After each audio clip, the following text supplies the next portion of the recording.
Young love can be beautiful, powerful, or all-consuming. A jealous teenager vows revenge. She was just evil. She's like a person without a soul. A spoiled rich girl indulges her fantasy. Stab him! She wanted to make someone pay. And a love triangle turns to hate. She wanted to see that life in Adrian's eyes disappear. These deadly women are schoolgirls one day, killers the next, driven by poisoned passion. They are lovesick.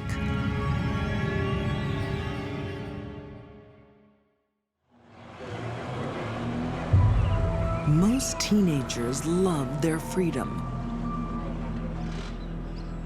Not 16-year-old Lorie Show. Thank you. Please don't be late. I will be here.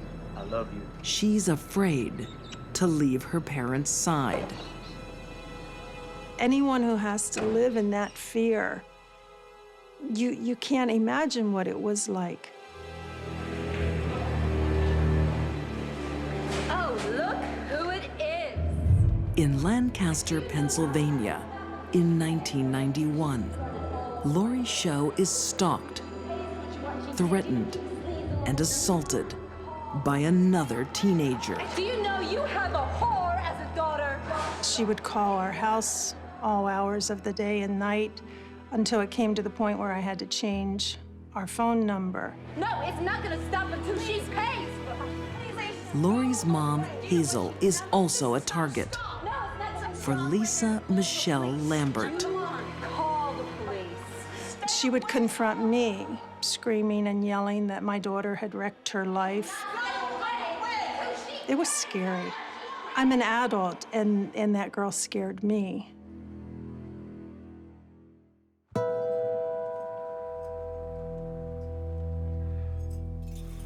"19-year-old Lisa Michelle is lovesick for Lawrence Youngkin.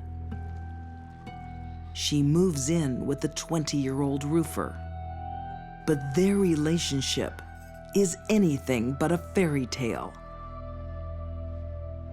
That's exactly what I want. They fed off of each other.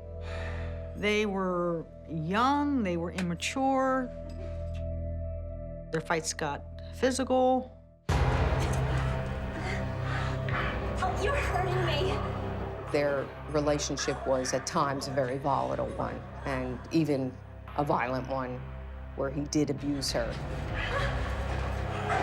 It was on one of their early dates where he raped her, and she continued seeing him. I think that says more about her than it does about him.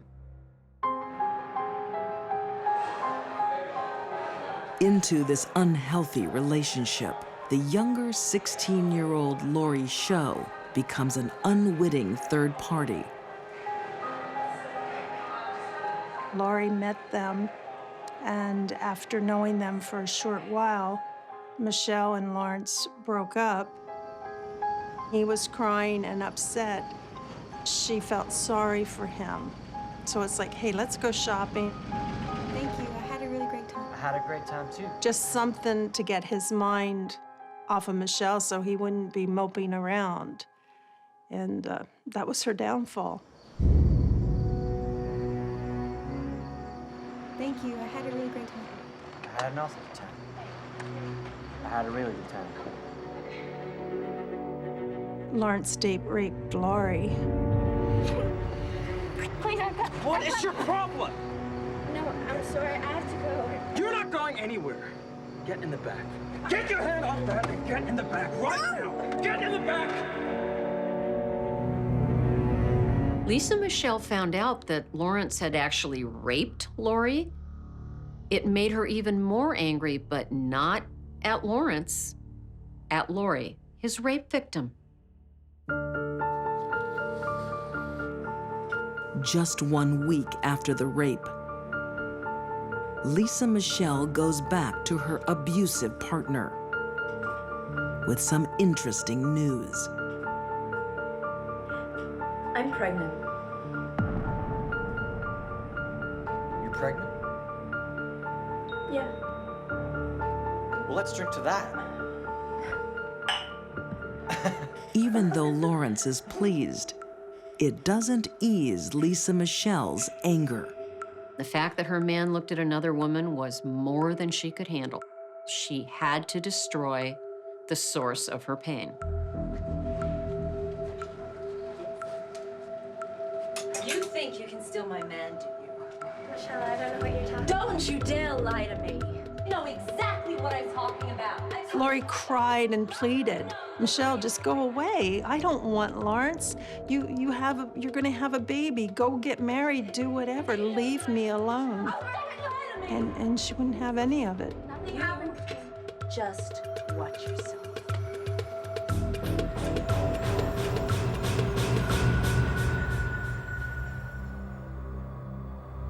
Only one thing will bring this bitter feud to an end.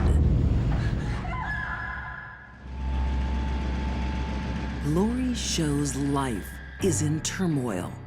A casual night out has led to rape, and she's being stalked by her attacker's pregnant girlfriend. Her parents rarely leave her alone. Even in a public place, she is in danger. I don't want to be. I don't want to be. Get off me! Bitch, stop it, you! She beat Lorie up in the parking lot at the mall. Hey, what you done to my baby?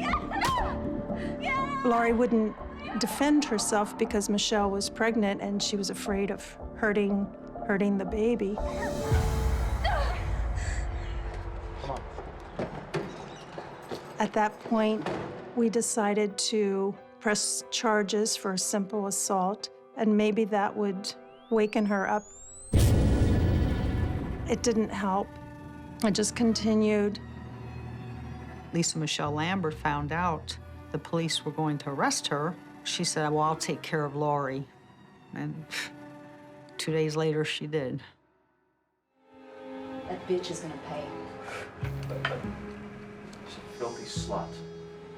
Lisa Michelle recruits an accomplice, a gullible new girl in Lancaster, Tabitha Buck. What are you gonna do to her? I'm gonna cut her hair off so she looks like the whore that she is. Lisa Michelle convinced her friend Tabitha to go along with it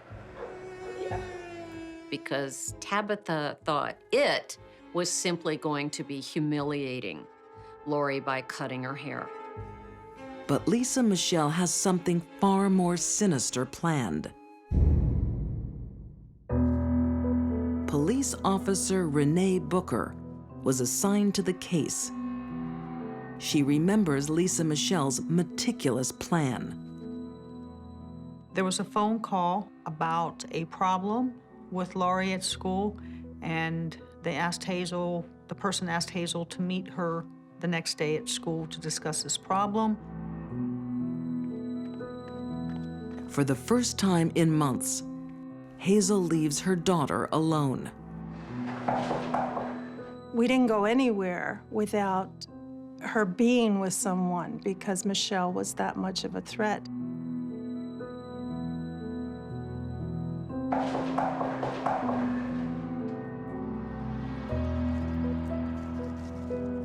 With Hazel out of the apartment, Lisa Michelle strikes. Lawrence Youngkin drove his girlfriend Lisa Michelle Lambert and Tabitha Buck to the condominiums. Tabitha went up first, and Lisa Michelle was nearby. Hey, is Hazel home? No, she's not. I'm sorry.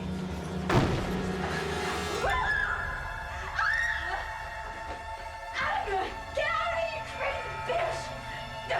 You're gonna pay, bitch! Within seconds, it is obvious they are not there to cut hair. Lorie ran to her bedroom. Help me! The suspects followed. Tell me you have my baby! And Lorie struggled.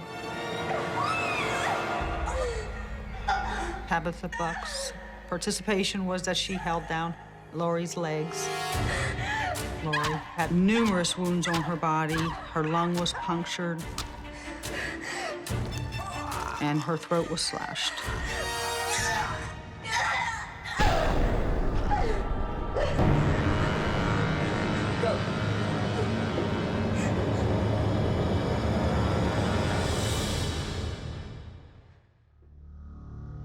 When I got to the junior high, there was no one there.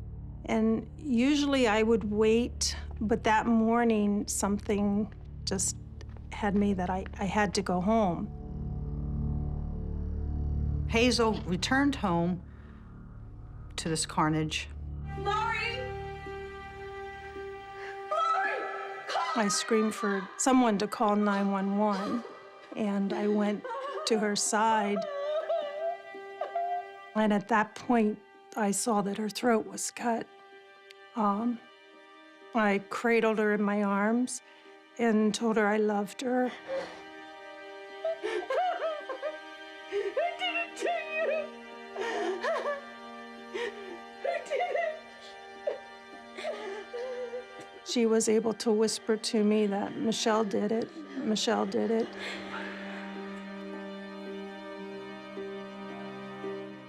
I can't even fathom what it must have been like for Hazel. Or begin to imagine what it must have been like for her, the horror. I'm sorry. All her attempts to protect her child have been futile. I told her I was so sorry that I left her, that it was a setup. She lured me out. Honey, I'm sorry. It was just unbelievable that I fell for that. But I didn't know the depths of evil.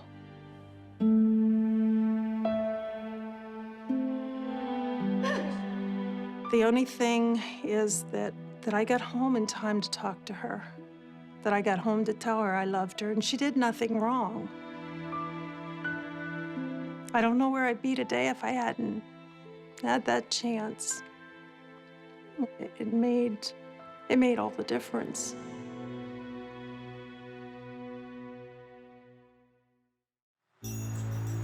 Lorie's deathbed testimony leads police straight to Lisa Michelle and her accomplices.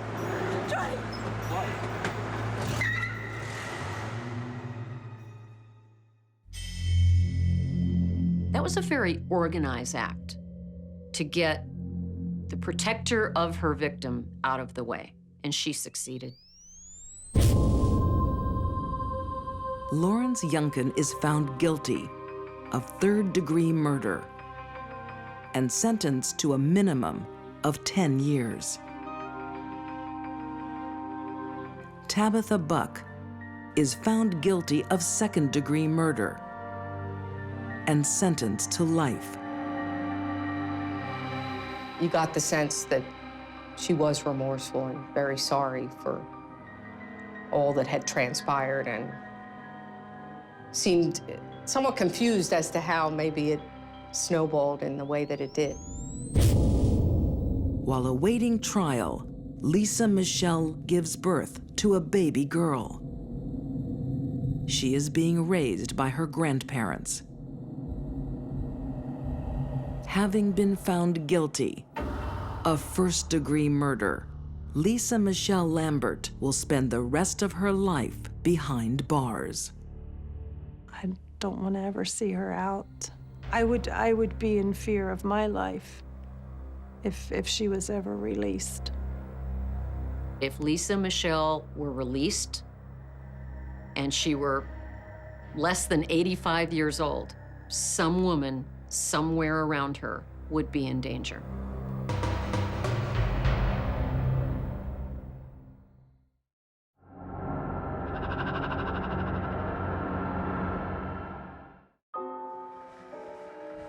Baby face looks can be deceiving. They can hide terrible sins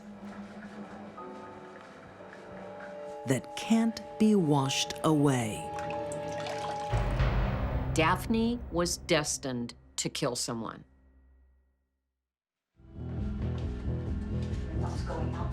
Too bad, I'm going.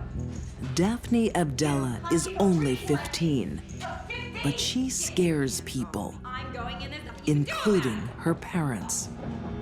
Why do you keep on doing this to yourself? Because I'm an alcoholic. Can't you get that through your thick skull? Don't talk to your mother like that. Her constant verbal and physical abuse forces her father to take out a restraining order. It's hard to say how a kid gets to that point in their life, and it's certainly hard to understand how Daphne did, but she got there. I hate you both! When a child hits a parent, it is a very significant predictor of future bad behavior. And in that regard, Daphne didn't let anybody down.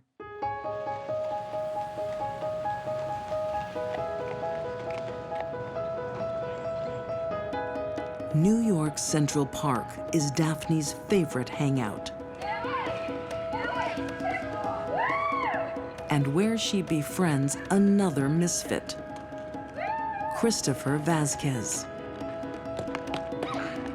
What are you doing? You're such a loser. Well, Christopher was from the wrong side of the tracks. He lived in a fifth-floor walk-up, and his parents were working class. Christopher has his own issues. He's anxious and prone to depression. He was on a variety of psychotropic medications, including antidepressants and anti-anxiety medications. And he lacked experience with people his own age. So he was kind of a sheep, willing to follow anyone who was willing to lead him. Hey, you, what school are you from? Hey, I'm talking to you. What school are you from? Hey, you looking for trouble? Are you talking to me? Yeah, I said, are you looking for trouble? Christopher is in awe of Daphne's bravado. We are trouble. Okay, just take it easy, all right? Daphne and Christopher fed off each other. He was shy, she was brazen. Hey, come on, these guys are losers. He admired her take charge attitude and behavior. He liked the way she could tell people to screw off and just say anything she wanted. So for him, Daphne was a shining star. Christopher is always at Daphne's side, hoping for affection. Have you thought about what I said? About you being my girlfriend. Yeah. She teases him, flirts with him, and then rejects him. Daphne's real passion is alcohol. Daphne found herself a member of AA at 15 years old. By that time, there was probably already significant damage done by the drugs and alcohol. Daphne isn't from the wrong side of the tracks. Just the opposite. They lived right across the street from the Dakota and right across the street from Central Park. Author Stella Sands says Daphne's upmarket lifestyle meant nothing to her. Daphne went to private schools, vacationed in very exotic lands, had everything she ever wanted. But on the inside, it seemed she was disturbed, angry, upset. Those around her see Daphne's temper getting worse.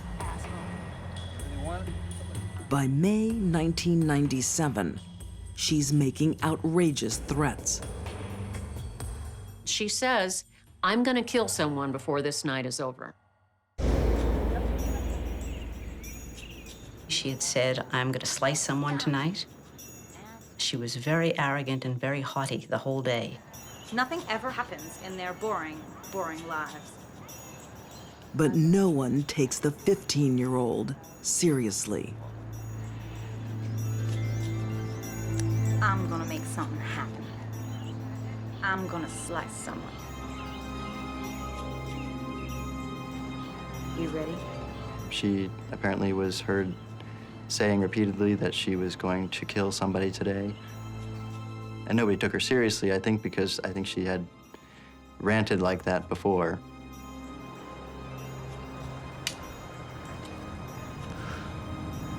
I'm in.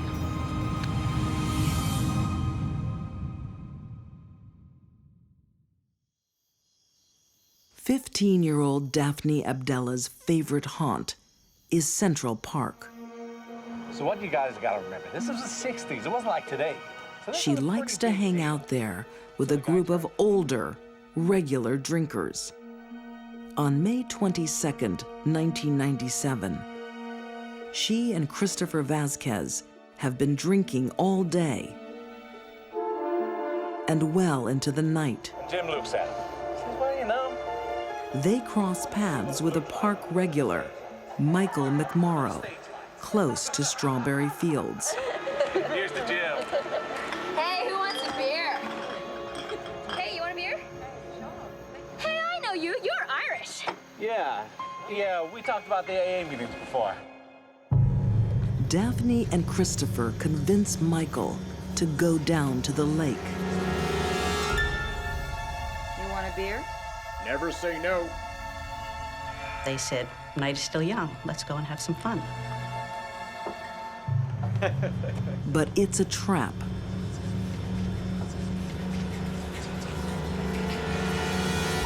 Both teenagers are armed with knives. Hey, look, just take it easy, kid, okay? There's no need for this. Kid, put the knife away. Just put the knife away, okay? Stab him! Hey.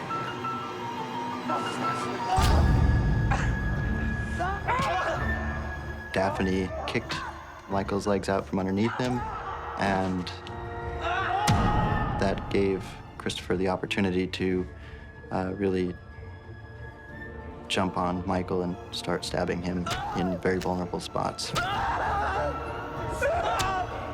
Mr. McMorrow was stabbed so many times.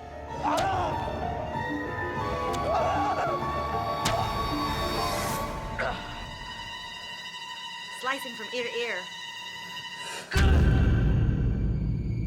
It was a really brutal crime. His nose was almost severed. His wrist was almost severed. He had slices across his face, and he had at least 6 stab wounds to his chest and heart area. His lungs collapsed. I don't think there was a part of his body that wasn't touched. And it's very difficult to tell if these wounds happened before death or after death. They felt nothing for him. He was a way for Daphne to vent her rage against the world. And it was done. Time to go home.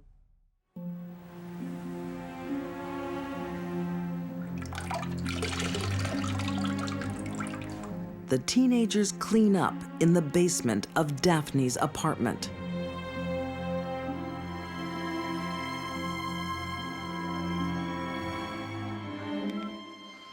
What is your emergency?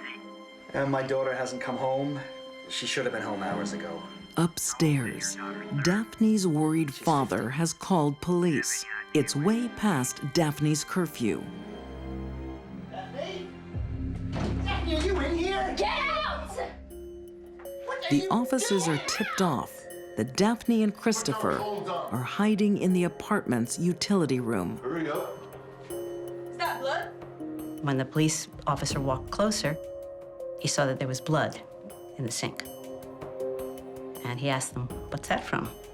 We fell rollerblading. They showed their little cuts, and it didn't really raise any red flag to the police officer. But it does for Daphne. She fears she's going to be caught. So she makes an extraordinary phone call to 911. Operator says, "What's up?" She said, "There's a dead body in the lake." I said, "What lake?" "Central Park Lake." When the police arrive to question her, Daphne is enjoying dinner. And the superiors came and interviewed Daphne. And in the middle of it all, she was eating her mac and cheese, very calm. Yep, my friend Kristen. Oh, really? Mm-hmm. He killed the guy and then gutted him. I can show you where the body is. So she led the group over to the park, over to the gazebo, and there they found Michael floating.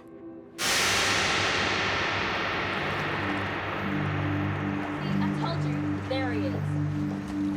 I tried to help you. I tried to give you CPR. She starts screaming nonsense about how she had tried to save Michael. For Detective Hal Sherman, it is a case he will never forget. I responded to about 2,300 crime scenes, and this would have to be one of the top 10 as far as gruesome is concerned. They found 40 inches of intestines floating nearby. They found blood surrounding him. His internal organs had been removed, and his body was stuffed with stones and garbage and just left there to float in the lake.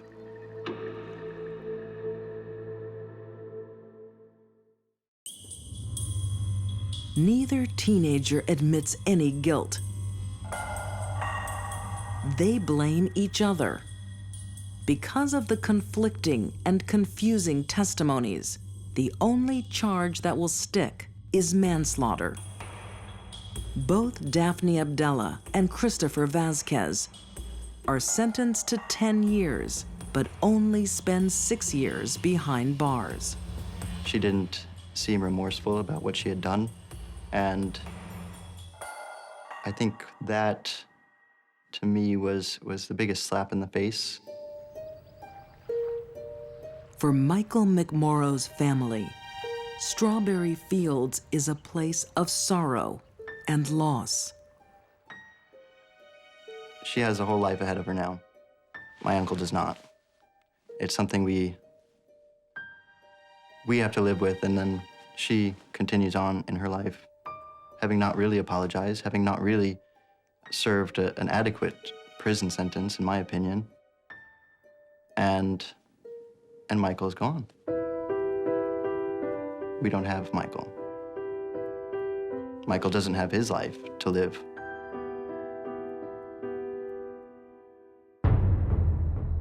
Daphne has been free since 2004. She still calls New York home. I certainly hope that Daphne got a lot of psychotherapy when she was in prison. It's hard being the new kid at school. Adrian just wanted to be accepted by the people around her. Classmates can be so cruel. Your friend, one day. You know, Adrian just wanted people to like her. Your deadly enemy, the next. She wanted to see that life in Adrian's eyes disappear. In 2005, in East Moline, Illinois, the local goth teenagers are often rebellious. But 17-year-old Sarah Kolb is totally angry. What is it with these people? They drive me crazy. She kind of looked like a thug freak, you know, real weird looking, and she tried to act like she was bad. They dress the same, walk the same, talk the same. You know, don't mess with me. They need to be slaughtered like the sheep that they are. Bad. She had to be the leader. If she wasn't the center of attention and the leader, she got you out of that group. She often thought about violence and blood and guts and that whole, you know, dark part of society. Hey, Check it out. Her #1 follower is Corey Gregory. Sarah had a kind of a charisma about her that the other teenagers were attracted to her. I mean, not just the boys, but the females too.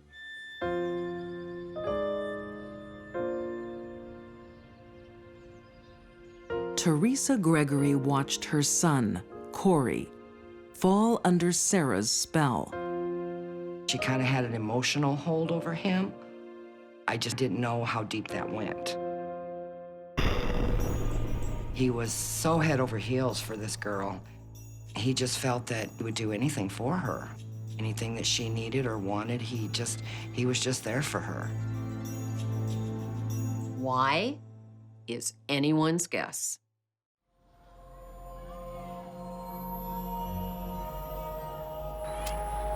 The new girl in town, 16-year-old Adrienne Reynolds, is also in awe of Sarah. I like your piercings. Thanks. Immediately, Sarah and Adrienne are attracted to each other, and they develop a friendship. I like your thong. And Adrienne really falls for Sarah. She sees in Sarah this authority figure, this girl who will love her unconditionally. Maybe you'll find out. She's been through a rough, rough life. She's been into several different homes. At 12 years old, she had a drug problem already. She's been promiscuous, and she's trying to better her life. Adrienne's grandfather, Tony, gives her a home, hoping it leads to a fresh start. When she moved up here, she didn't have a whole lot of friends or family. You know, she just wanted somebody to give a damn about her. The three become inseparable in a triangle of sexual tension. But then, Corey commits the ultimate betrayal. He befriends Adrienne. Does Sarah know you're here? Are you joking? She scares me. Don't worry about it. She's got an anger problem.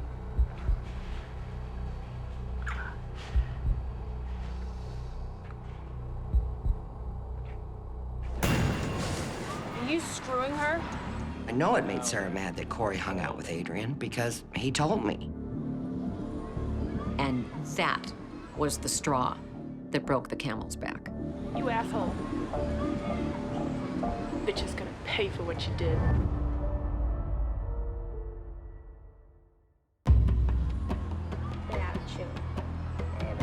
This is 8. Sarah Kolb becomes insanely jealous. Uncle Corey. She makes Adrienne's life miserable. Sarah, you're way overreacting. Really? You're a two-faced little bitch. Sarah begins to really spread vicious rumors about Adrienne. She begins to threaten Adrienne. She had tried to get other girls at school to beat Adrienne up. Look, it's not like we were together. You sleaze on me, you sleaze on anything that moves. You're a dirty whore. I think Sarah's motivation to hurt Adrienne was one of the oldest stories we know: jealousy. You need to raise yourself.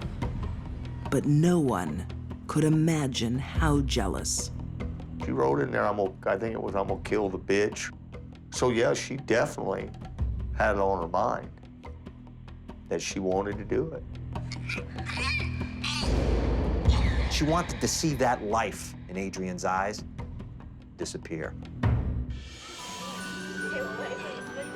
A teenage crush has turned into insane jealousy.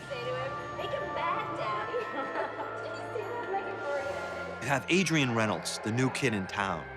You have Sarah Kolb, the leader of the pack. And you have Corey Gregory, the puppy dog that follows Sarah wherever she wants to go. And what is this? It's a perfect storm brewing of violence. Hey, Adrienne. How are you? But naive Adrienne doesn't see the danger. She still wants to be friends and is lured into a trap. Sorry I've been a bitch. Thought we could talk.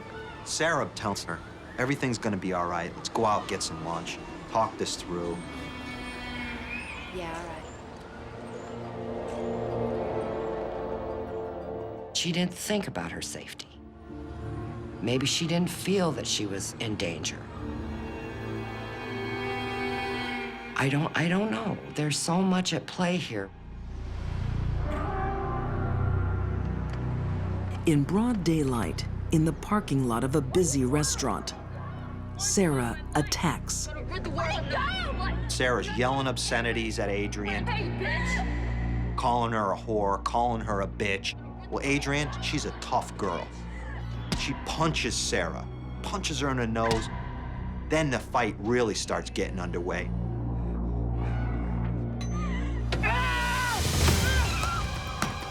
Adrian ends up down, covering herself.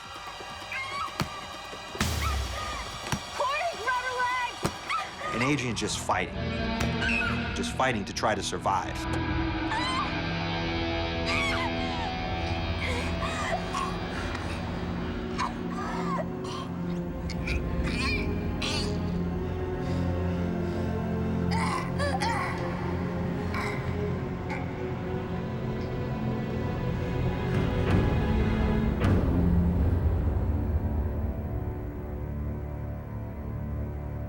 Sarah's unconscious, but they haven't finished yet. And then that's when Corey wrapped the belt around her neck. Get your belt, Corey!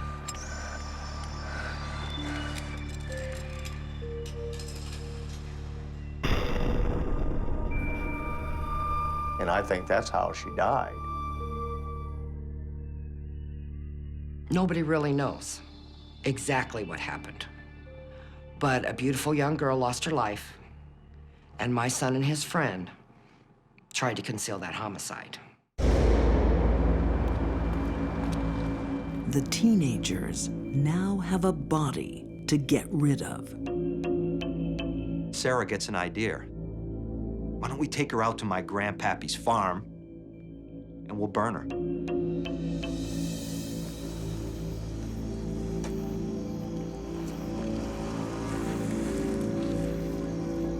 They pour gasoline on her. They light her on fire. She doesn't burn. They pour gas again. They light her on fire. She doesn't burn. Sarah says, you know what? We need to call our friend Nate. Hey, Nate. Yeah, it's Sarah. Got a job for you. And Nate has always dreamed of doing something violent. 2 days later, Nate Gaudette, another goth who can't say no to Sarah, gets to work. You guys really messed her up, yeah? Sturdy ass. She knew he was capable of doing it. According to her, he cut up small animals, so he was the one to call to cut up Adrian's body. Picks up Adrian's leg and he saws it off. And then he saws off her other leg. And then he saws off her arms. And then he saws her head off. And then for some strange reason, he saws her torso in half. And what do Nate and Corey then do? They walk around and they put those body parts, that 16-year-old precious girl, they put her into 2 garbage bags. And now they're gonna dispose of her. They put half of her out in Aledo, out in the country, and then part of her in Rock Island. Their theory was they'd separate the parts and then they couldn't find her.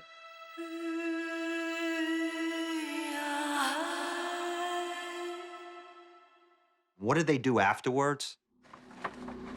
They go to a fast food restaurant and gorge themselves on cheeseburgers and French fries. That's what they do. It may seem shocking that we have 3 kids kill a classmate, dismember them, and then go out for lunch. People will do things in a group that they would never do individually. For 3 days, a grandfather frantically searches for his granddaughter. he turns to her friends for help, including Sarah Kolb. Sarah she's a heck of an actor, because by the time we had called them, Adrian was already dead. We didn't know it. And they just played like, just like me and you are talking. It never bothered them at all. Sarah may be cool and collected, but Corey's conscience is getting to him. His dad started questioning Corey and telling him that if something's happened, he needs to tell the truth. He just broke down and said, you know, I need to go back to the police station and I need my lawyer. I was devastated. I was absolutely devastated. My beautiful child. There's just no way to even explain how bad it hurt. Corey Gregory's evidence incriminates all three teens. Nate Gaudette receives 5 years for disposing of Adrian's body. Corey Gregory pleads guilty to first-degree murder and is sentenced to 45 years. First-degree murder is 100% of your time, so he will serve every day of 45 years. Sarah Kolb pleads not guilty, insisting Corey is the killer. The jury doesn't agree. She is convicted of murder and sentenced to a total of 53 years. The only thing that you could hear her say was, I felt nothing when she died. For somebody 16 years old to be that cold. I think Sarah was a stone-cold sociopath. She ruined their lives, and she's defiant to the core.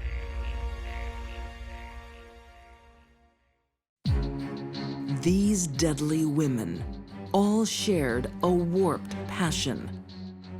Lisa Michelle Lambert's insane jealousy led to a brutal murder.